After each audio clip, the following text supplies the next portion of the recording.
So this little story, at least my version of the story, starts up here in the northwest corner of Montana. Right there.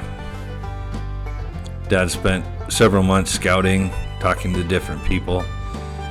I only had about 10 days to spend up there. So we drug the camper down to the local funeral home, parked it out back, which is pretty typical. That's what most people do. Dad thought it was a good idea in case one of us got hurt. So we also spent time talking with the game biologist with the FWP, and they made several recommendations on where they had been seeing sheep. We hunted in, for the most part, 4 different areas.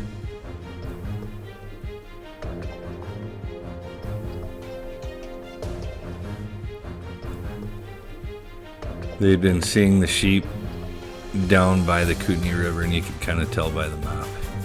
I'll let you guess where Dad ended up shooting the sheep. Maybe these hints will help. We'll see.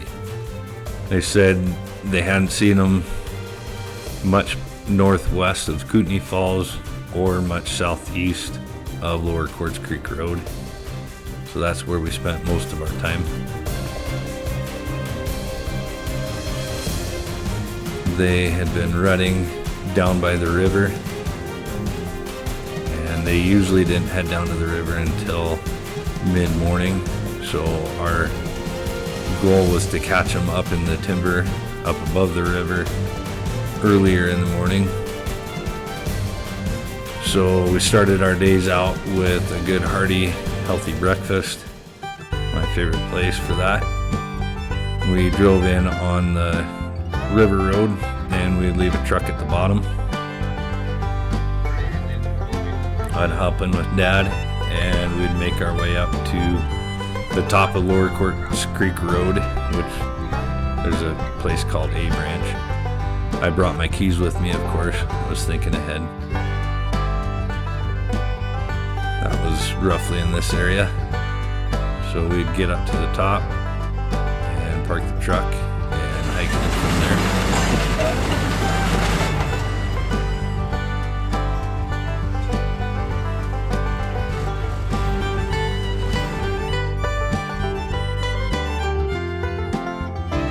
Made a few zigs and some zags.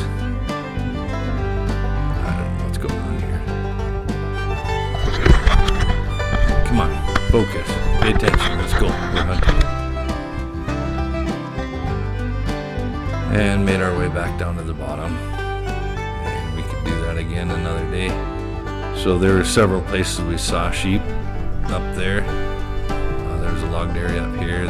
This was a creek crossing. We saw a ram by himself. Not quite what Dad was looking for. Saw this little guy at the bottom as well with a few ewes. So some dummy brought his keys up to the top and left them up there. So there's no way to drive back. So I ended up hitchhiking back up to the top. Took us a little while. This is actual footage of us driving up there. The guy was pretty nice to take me up there. I told him we better stomp on it and get back down the mountain. So we hurried, brought the keys and Dad's truck back down and went to dinner. We ended up eating at several good places with some pretty good food. Sometimes we'd eat back at the camper for dinner and play some games. Another place that we spent time was this section between the boat ramp, they called it, and Kootenai Falls.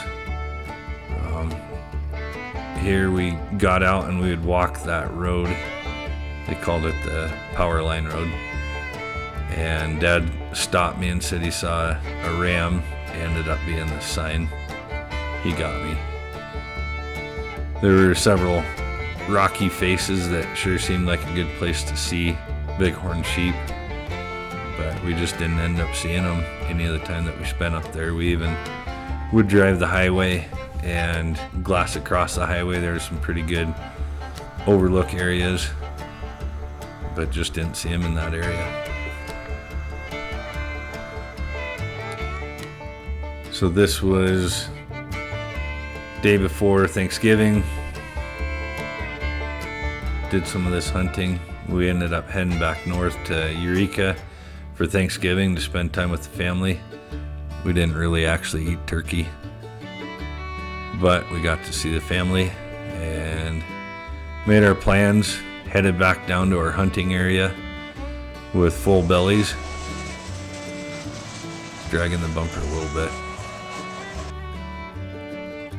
So we spent some time in Charlie Zone just for the first part of that day after Thanksgiving, and we really didn't see him there, so we spent the evening over what we call the kill zone. We had seen this guy Half Pint several times earlier on before Thanksgiving, and we actually did see him on our way in down by the highway the day after Thanksgiving, which was our last day to hunt. We were running out of time as far as daylight hours, and we were watching the clock to be able to have legal shooting light. He was on the wrong side of the highway when we got there, hoping that he would cross over the highway and up into the timber. Not sure, but pretty sure he knew what time he had. I think he miscalculated because he did end up crossing over just in time for a shot. So Dad said, you know, you're a good shot, I'll let you shoot. No, I'm just kidding, I didn't shoot. Dad made one good clean kill shot and dropped him in his tracks, and it was all over for a Half Pint.